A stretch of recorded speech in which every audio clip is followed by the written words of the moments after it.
Oke, ini gimana nih? Suara aku aman nggak? Please, jangan ada yang bilang nge-lag.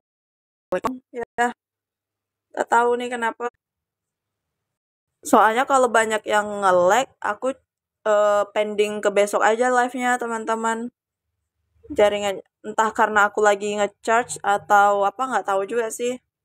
Ini aku sampai nge-charge karena baterai aku sedikit banget. Karena tadi aku, apa ya, live TikTok sekarang suka nge-lag gini. Apakah jaringan aku? Tapi tadi aku udah coba pakai jaringan eh jaringan wifi gitu, kemudian pakai data paket juga gitu. Ya aku kurang ngerti kenapa sih. Dan itu aku kelempar lagi tadi sama TikToknya. Udah oke, tapi ini masih ada yang nge-lag nih, gimana sih? Aduh, pusing aku. Jaringan siapa nih? Jaringan aku atau jaringan teman-teman semua nih yang nge-lag?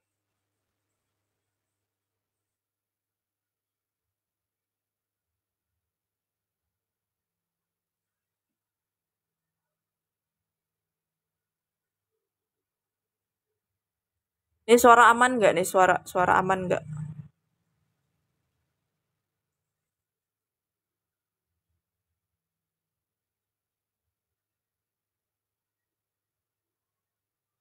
Ya udah, ini aku coba bahas ya. Untuk soal ini silahkan dijawab. Terus nanti kalau yang ngerasa nge-lag mungkin jaringannya, soalnya teman-teman semua rata-rata aman sih suaranya ya, suara aman, jernih, nggak ada nge-lag.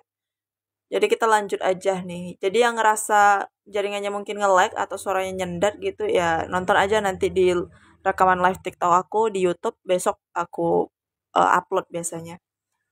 Ya udahlah, kita lanjut aja ya ke soal nomor satu. Pertanyaannya itu diagnosis. Nah, diagnosis apa yang tepat pada kasus di atas? Oke. Soalnya terkait perempuan usia 21 tahun G1P0 A0 hamil 39 minggu datang ke PMB dengan keluhan perut mules-mules dan keluar lendir campur darah. Ini soal nomor satu ya guys. Oke. Keluar lendir campur darah, hasil anamnesa rasa mules dirasakan sejak 5 jam yang lalu dan saat ini semakin sering. Hasil pemeriksaan KU baik, tekanan darah 12/7, nadi 88, TFU 32, kepala sudah masuk 2/5 kontraksi 3 kali 10 selama 42 detik. DJJ-nya 130. Pemeriksaan dalam, porsio lunak tipis, pembukaan serviks 8, selaput ketuban utuh, preskep, ubun-ubun kecil, kemudian ada penurunannya di Hodge 3, teman-teman. Ubun-ubun kecil kanan depan ya. Nah, diagnosis apa? Nah, ini udah ada data fokus. Data fokusnya adalah pembukaan serviks 8 cm, teman-teman. 8 cm udah masuk ke salah satu fase aktif, teman-teman. Nah, tapi fase aktif itu kan dibagi lagi menjadi 3 ya. Nah, ada apa? Ada akselerasi, ada deselerasi, ada dilatasi maksimal, teman-teman. Nah, kalau akselerasi sendiri, ya ini kisi-kisi D4. D4 tuh ada terkait asuhan, kala 1, kala 2, kala 3, kala 4, teman-teman. Nah, ini aku nggak semua ya, cuma beberapa aja aku ambil, ya sekitar 2 atau 3 soal mungkin, 2 soal kalau nggak salah aku. Nah, kala satu. Nah, fase aktif itu ada 3 ya, teman-teman. Ada akselerasi, deselerasi, dan dilatasi maksimal. Nah, kalau akselerasi itu pembukaan 3 sampai dengan 4. Kemudian kalau deselerasi itu 9 sampai 10. Kalau dilatasi maksimal itu pembukaan 5 sampai dengan 9 atau 8, teman-teman. Dilatasi maksimal ya, seperti itu. Nah, di sini kan dia pembukaan 8, teman-teman. Berarti dia masuk ke kala satu fase aktif dilatasi maksimal, teman-teman. Oke, untuk soal nomor 1 jawabannya adalah yang E. Kita lanjut lagi ya ke soal nomor 2. Nah, ini dia soal nomor 2. Langsung aja baca ke pertanyaannya, teman-teman.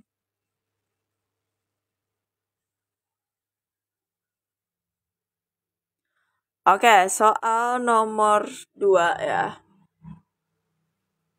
Tindakan apa yang tepat pada kasus tersebut? Nah, kita langsung pernyataannya. Seorang wanita usia 25 tahun, G1 panel A0, hamil 38 minggu. Sedang dalam kala 2 di klinik bersalin, hasil anamnesis, kontraksi semakin kuat dan sering, ingin BAB, hasil pemeriksaan tekanan darah 12/7, kemudian DJJ 150, pembukaan lengkap, sapu ketuban udah pecah ya, udah negatif tuh, station +1, posisi UK kiri depan. Nah, tindakan apa yang paling tepat pada kasus tersebut? Jawaban terbanyak adalah yang D, mengajarkan teknik menaran. Yang D atau E, teman-teman? Kalau E itu kan memimpin persalinan ya. Kapan sih kita bisa melakukan pimpinan persalinan? Itu kalau udah pembukaan lengkap ya, teman-teman ya. Udah pembukaan lengkap itu boleh dilakukan memimpin persalinan, teman-teman. Oke, station positif 1 itu di mana sih? Ini kalau nggak salah aku ada ya soal terkait positif-positif. Nah, ini dia. Nah, jadi ini ada zero station ya. Nah, ini zero station ya, teman-teman, di 0. Nah, tadi tuh dia plus berapa? Plus 1 ya, plus 1. Nah, ini dia plus 1, berarti kepalanya tuh di sini, teman-teman, sejajar dengan ini nih. Ini tulang duduk bukan sih? Nah, sejajar dengan ini ya, kepalanya berarti di sini, teman-teman. Itu kalau stationnya plus 1, teman-teman. Nah, ini kan spina ischiadica ya, spina ischia. Nah, kemudian tuh dia kalau zero station itu dia sejajar dengan spina ischiadica, teman-teman. Nah, tapi kalau dia positif 1 itu agak diturun ya, di bawah spina ischiadica, teman-teman. Ini kayak kita back lagi ke soal. Berarti kepalanya udah turun ya, teman-teman. Oke, jadi untuk persalinan ya, teman-teman ya, selain pembukaan lengkap, kepalanya juga harus udah turun banget nih, kayak gitu. Tujuannya apa? Supaya nanti nggak terjadi kaput ya, teman-teman ya, kepalanya gitu. Lakukan pimpinan persalin kalau udah kepalanya udah berada posisi yang untuk dilakukan, teman-teman. Nge-lag, waduh, nge-lag lagi guys. Nge-lag atau aman nih? Ini suara ada nggak? Pembahasan undang-undang nanti ya guys ya. Oke, aman ya, Kak. Jadi di sini jawabannya adalah yang D ya, teman-teman ya, mengajarkan teknik meneran dulu gitu. Sambil menunggu penurunan kepala, teman-teman ya. Kepalanya itu karena masih di station plus 1, teman-teman. Nah, tapi kalau misalnya kepalanya udah di station mana nih tadi nih? Ini daerah sini perineum ya. Jadi kalau misalnya kepalanya udah di station 4 atau 5, itu boleh dilakukan pimpin bersalin kayak gitu. Soalnya kalau kepalanya belum turun, masih tinggi ya, dilakukan pimpin bersalin, takutnya ibunya capek kayak gitu. Selain ibunya capek, habis tenaga, nanti kepala bayinya bisa terjadi kaput, teman-teman. Ya udahlah, kita lanjut lagi ya ke soal nomor berapa lagi? Nomor 3. Nah, ini soal nomor 3, silahkan dijawab.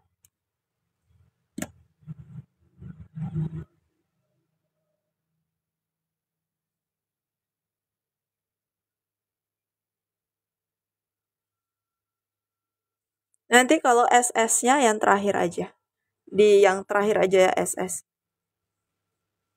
ANC sekarang 6 kali ya kalau nggak salah aku. Kalau zaman dulu itu minimal 4 kali ya. Berapa sih zaman dulu aku lupa. Kalau nggak salah aku sekarang 6 kali ya ANC itu udah masuk ke pemeriksaan dengan dokter SPOG-nya. Nah ini, oke, jawaban terbanyak adalah yang B. Pertanyaannya, apakah tindakan selanjutnya yang paling tepat pada kasus di atas? Seorang wanita usia 22 tahun sedang kala 3 persalinan di puskesmas, bayi lahir spontan 1 menit yang lalu. Hasil pemeriksaan TFU 2 jari di atas pusat, kontraksi keras, kandung kemih kosong. Nah, bayinya udah lahir ya, spontan 1 menit yang lalu nih. Kemudian TFU-nya 2 jari di atas pusat. Berarti dia tindakan selanjutnya adalah untuk pengeluaran ari-ari ya, teman-teman ya. Nah, sebelum pengeluaran ari-ari kita harus masukin apa? Suntik oksi ya, teman-teman ya. Suntik oksi 1 ampul ya secara IM, teman-teman, seperti itu. Nah, jadi gampang lah ya. Ini itu urutan APN tuh biasanya. Oke, ini soal nomor 3, jawabannya adalah yang B. Kita lanjut lagi ya ke soal nomor 4. Nah, ini dia soal nomor 4 terkait resusitasi. Ini yang katanya, Kak, mana soal resusitasi? Mana soal resusitasi? Nah, ini dia soal resusitasi. Iya, ini D4 kakakku. Mungkin soalnya, aku coba bahas atau mencari soal-soal yang berdasarkan sesuai ya dengan kisi-kisi. Mungkin nanti di ujian nggak sama persis soal yang seperti ini, tapi setidaknya kalian udah melatih aja gitu. Terbiasa dengan soal-soal yang ya kurang lebih seperti ini, teman-teman. D3, D4 itu sama-sama aja. Ada pasti ada asuhan kala 1, kala 2, asuhan ibu hamil, ibu bersalin, ibu nifas pasti ada ya. Nggak mungkin lah D3 itu nggak ada juga asuhan persalinan ya, teman-teman ya. Kan kita sama-sama nolong persalinan juga kayak gitu. Cuma kalau yang D4 tuh lebih dia seperti ada penjagaan shift malam, kemudian ada apa lagi ya, persiapan operasi ya di kamar bedah. Nah, itu ada. Tapi kalau di D3 kebidanan itu nggak ada, teman-teman. Dan soal terkait persiapan operasi itu keluar waktu P3K tahun lalu. Mungkin itu di soal-soal untuk bidan ahli ya atau D4, teman-teman. SDGs ya, kalau nggak salah aku di kisi-kisi nggak ada tentang SDGs. Yang adanya terkait PHBS, kemudian Promkes, teman-teman, cerdik lah kayak gitu, germas segala macam. Tapi kalau untuk SDGs nggak ada. Tapi kalau misalnya kalian mau jaga-jaga, mau pelajari aja nggak apa-apa. Kayak gitu. Nah, ini jawabannya apa, teman-teman? Tindakan yang tepat untuk kasus di atas.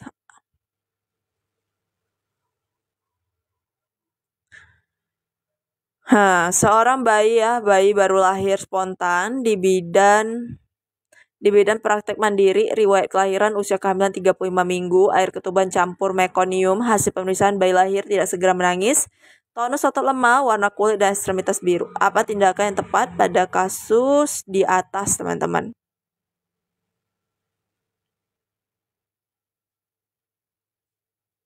Yang A berikan oksigen, yang B lakukan rangsangan taktil, yang C lakukan VTP dan pijat jantung.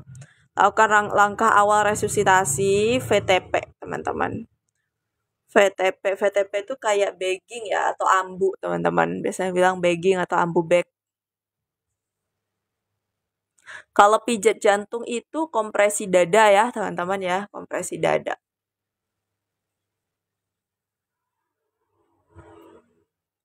Langkah-langkah resusitasi apa aja, teman-teman? Langkah-langkah resusitasi banyak ya, teman-teman ya. Aku kayaknya nggak ada screenshotannya deh langkah-langkah resusitasi. Coba kita cari dulu ya. Langkah-langkah resusitasi biar lebih jelas aja.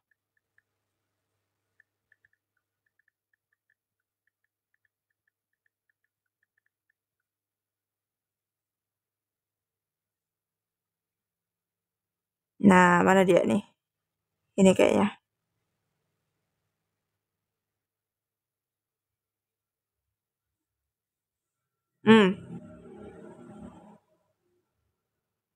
Jadi itu sebelumnya pasti ada penilaian dulu ya, teman-teman. Apakah bayi bernafas megap-megap, apakah cukup bulan, apakah ketuban campur mekonium, seperti itu. Apakah menangis kuat, teman-teman ya. Nah, kemudian sambil menilai hal tersebut ya, ini dia. Ada letakkan bayi di atas perut ibu ya dan dekat perineum, selimutkan bayi ya, itu tujuannya supaya menghangatkan tubuh bayi seperti itu. Kemudian pindahkan bayi ke tempat resusitasi. Itu biasanya ada bed resusitasi ya, dimana bednya itu ya emang harus datar, teman-teman. Kemudian langkah-langkah resusitasi, teman-teman. Kemudian, langkah awal dilakukan dalam selama 30 detik, yaitu apa? Jaga bayi tetap hangat, atur posisi bayi, isap lendir, keringkan dan rangsangan taktil, reposisi, penilaian apakah bayi menangis atau bernafas spontan. Nah, tadi kan di soal, bayinya itu kenapa ya? Ketubannya campur mekonium, 35 minggu artinya tidak cukup bulan ya, teman-teman. Kemudian dia tidak menangis, tonus otot lemah ya, napas juga megap-megap, teman-teman. Maka harus dilakukan ya itu tadi langkah awal resusitasi, teman-teman. Nah, langkah awalnya apa? Yaitu tetap jaga bayi tetap hangat ya, kemudian aturkan posisi bayi, isap lendir, keringkan rangsangan taktil ya, teman-teman. Kemudian reposisi, baru dinilai lagi nih kira-kira gimana nadi jantungnya, apakah dia bisa bernafas atau belum, apakah eh, tonus ototnya masih lemah atau gimana. Nanti kalau misalnya dia masih, ternyata teman-teman, dia itu dilakukan yang namanya VTP atau ventilasi ya dengan ataupun kompresi, teman-teman. Nah, biasanya kalau untuk kompresi itu kalau apa namanya tuh kurang dari nadinya itu kurang dari 60 ya, itu dilakukan kompresi teman-teman. Tapi kalau misalnya dia pernafasannya lebih dari 60 tetapi kurang dari 100 itu dilakukan VTP teman-teman. Gitu. Oke, jadi untuk soal ini jawabannya adalah yang D ya, langkah awal resusitasi. Nah, langkah awal resusitasi itu apa? Ya tadi, jaga kehangatan, reposisi, kemudian apalagi eh, rangsangan taktil ya, kemudian dinilai lagi teman-teman. Itu dilakukan dalam 30 detik pertama teman-teman. Nah, jadi untuk soal ini jawabannya adalah yang D. Kita lanjut lagi ke soal nomor 5.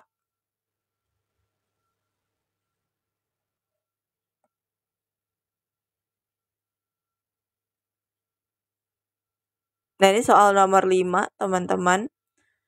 Diagnosis yang paling mungkin pada kasus tersebut, seorang remaja putri usia 14 tahun datang ke PMB ya, diantar ibunya dengan keluhan setiap kali haid, jumlah darah banyak setiap bulannya dan sering pusing.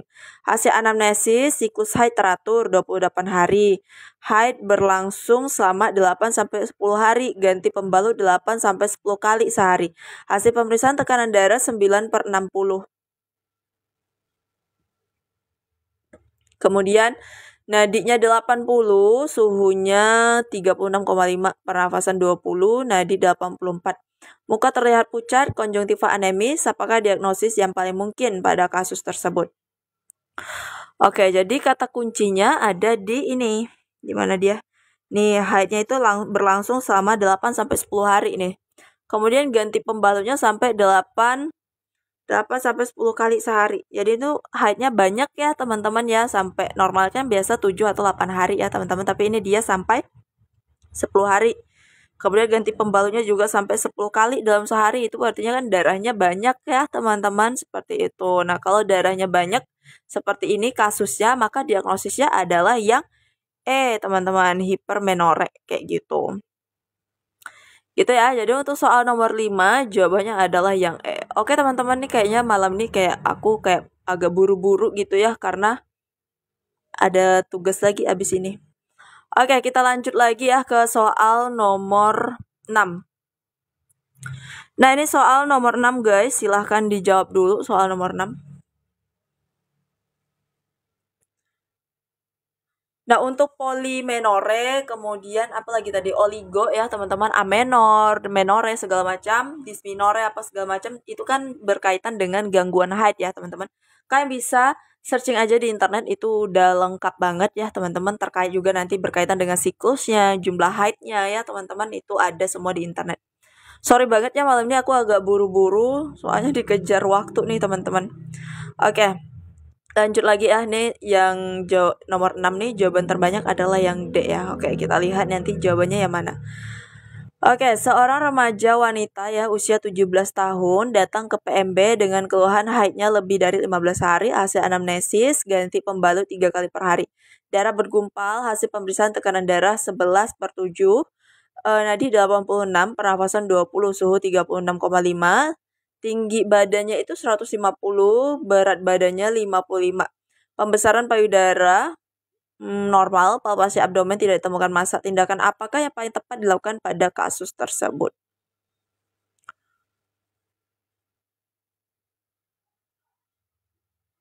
Keluhan haidnya lebih dari 15 hari, teman-teman. Ini kira-kira normal nggak sih? Sehari 3 kali ya ganti pembalutnya ya, darahnya itu bergumpal nih. Nah, kemudian dilakukan pemeriksaan fisik pada palpasi abdomen, itu tidak ditemukan massa ya, teman-teman ya. Nah, tindakan apa yang tepat dilakukan pada kasus tersebut?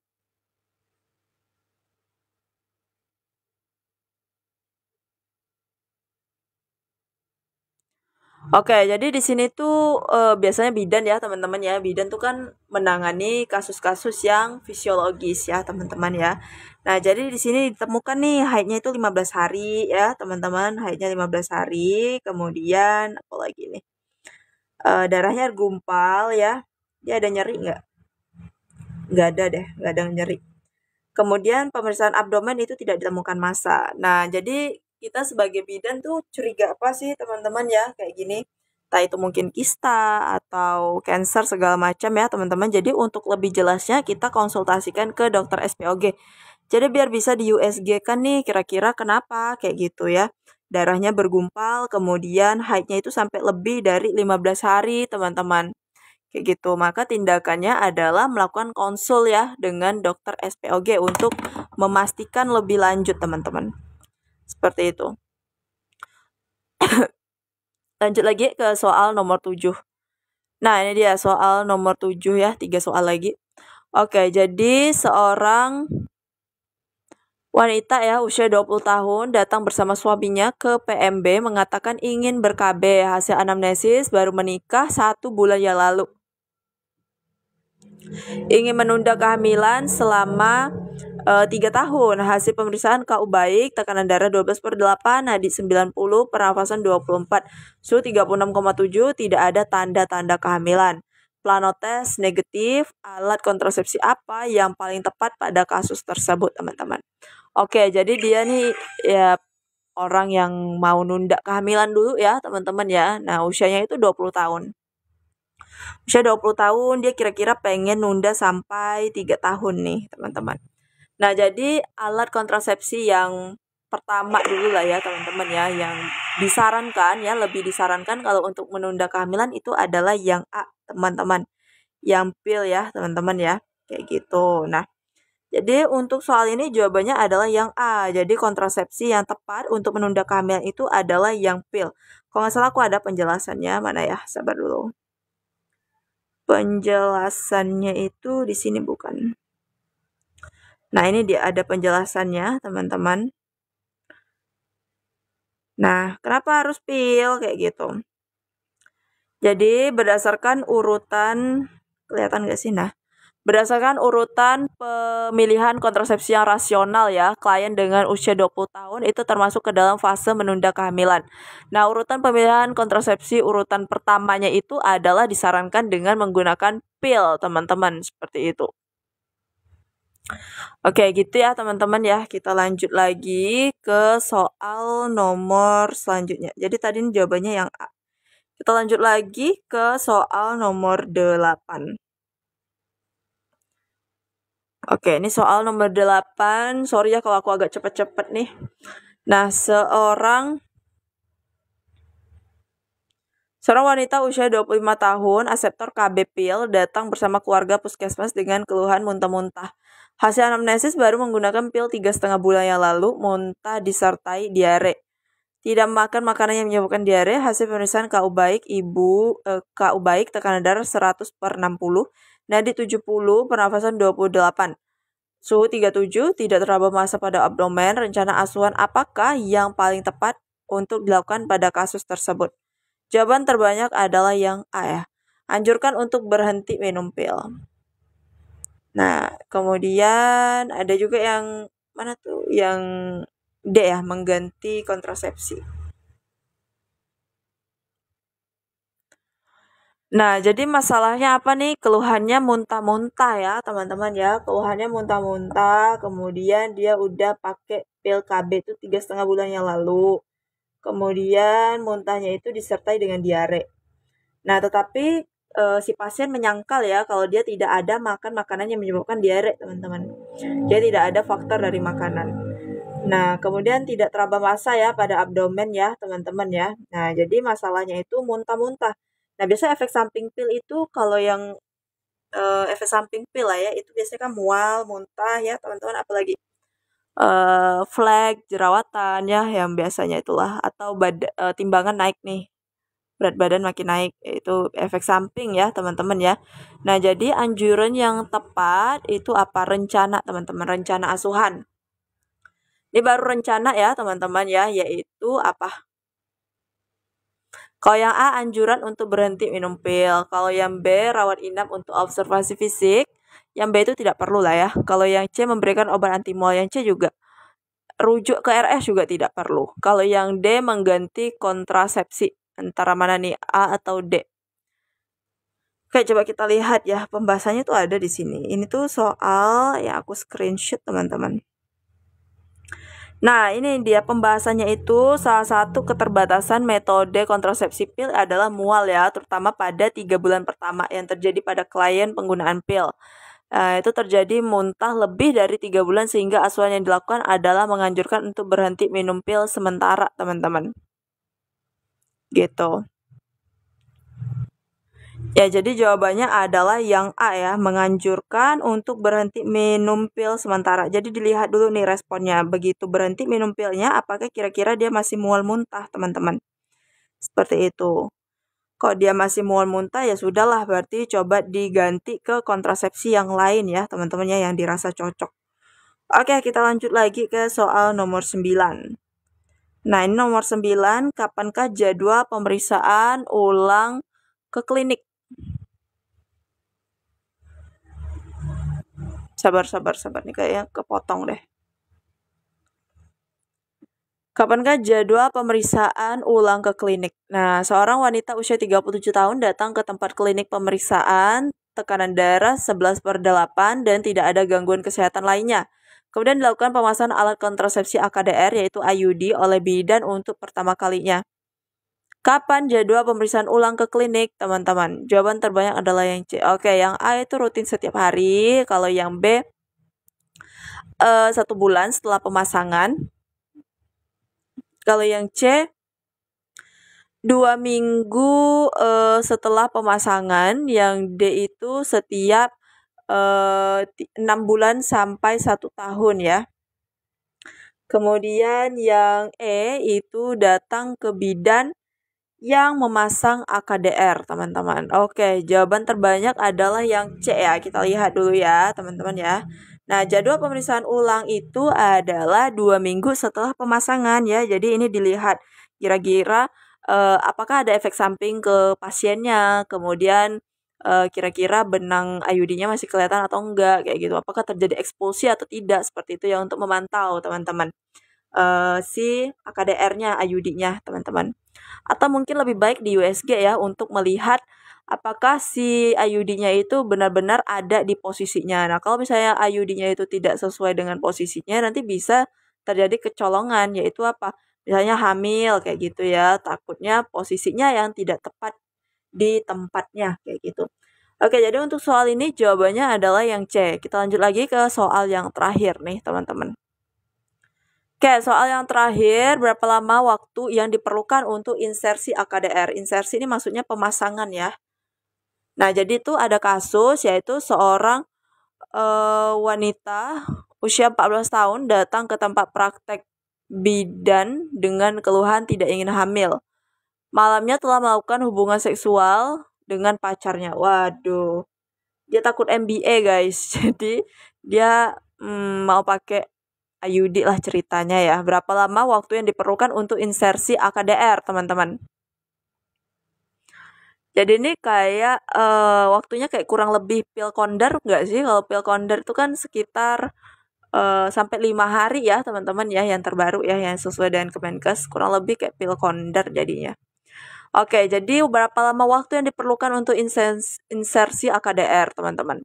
Jadi, oke, jawaban terbanyak itu yang A ya, 72 jam sampai 7 hari. Oke, teman-teman. Jadi yang benar itu adalah yang A ya, 72 jam sampai 7 hari. 72 jam itu 3 hari. Nah, jadi ini fungsinya untuk melihat apakah takutnya terjadi pembuahan nanti, teman-teman. Kalau udah terjadi pembuahan kan tidak boleh pemasangan IUD ya, teman-teman ya, untuk dilihat seperti itu. Makanya perlu dikasih gap sebentar nih 3 sampai 5 hari ya untuk menilai apakah terjadi pembuahan nantinya kayak gitu. Oke lah, teman-teman. Kayaknya malam ini soalnya segini aja lah ya, 10 soal aja. Lagi pula aku sorry banget nih yang buru-buru. Oh ya, tadi yang ada nanya ya terkait polimenorea, amenorrea segala macam itu kalian bisa searching aja di internet, teman-teman, karena pastinya lebih lengkap ya. Pasti ada berkaitan juga nanti dengan siklusnya berapa lama, seperti itu, pendarahannya bagaimana, itu ada semua di internet, teman-teman. Nah, jadi karena keterbatasan waktu aku mohon maaf banget, jadi agak buru-buru aja malam ini.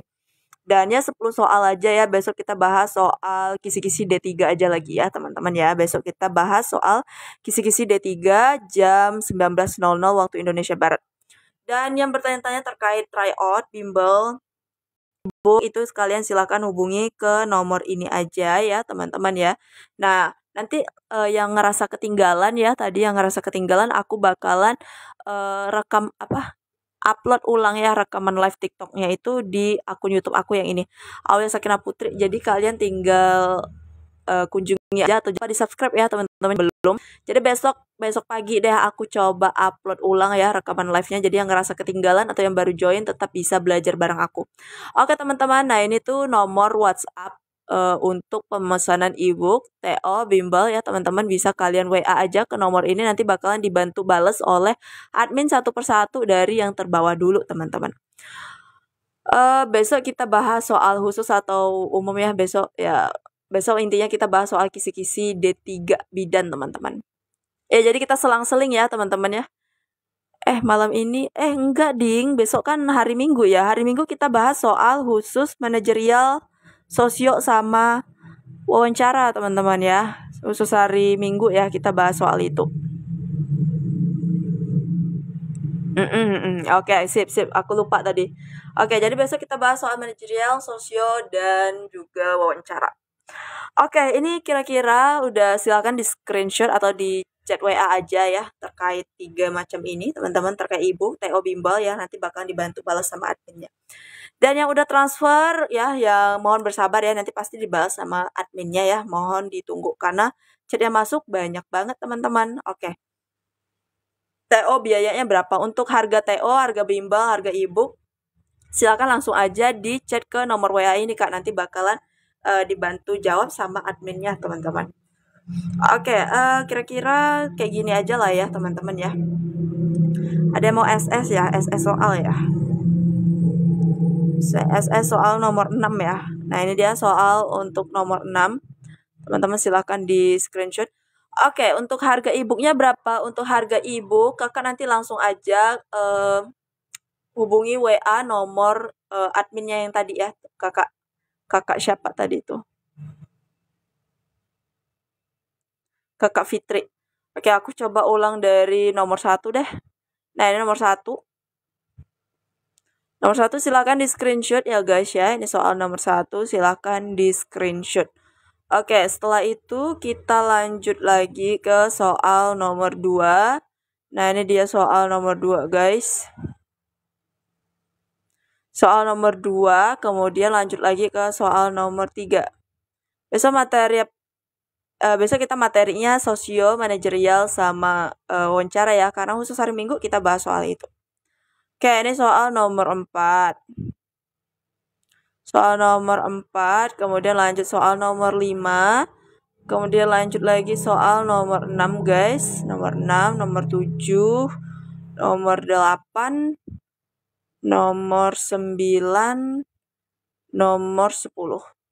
Oke teman-teman, kayaknya sekian aja dari aku. Semoga live aku membantu persiapan P3K kalian. Thank you banget yang udah bergabung, yang udah komen-komen, yang udah ngasih gift juga. Terima kasih teman-teman, sukses terus buat kalian. Dan semoga dilancarkan ujiannya dan mendapatkan hasil yang sesuai kalian impikan. Dan semoga tahun depan kalian tinggal terima SK aja teman-teman. Sukses terus buat kalian. Dan ya, selamat istirahat ya teman-teman ya. Jaga kesehatan selalu supaya nanti ujian kondisi badannya tetap fit. Oke teman-teman, kayaknya segitu aja dari aku. Terlebih terkurang aku mohon maaf. Aku izin leave dulu. Sampai jumpa besok malam jam 19.00 waktu Indonesia Barat. Oke, bye-bye.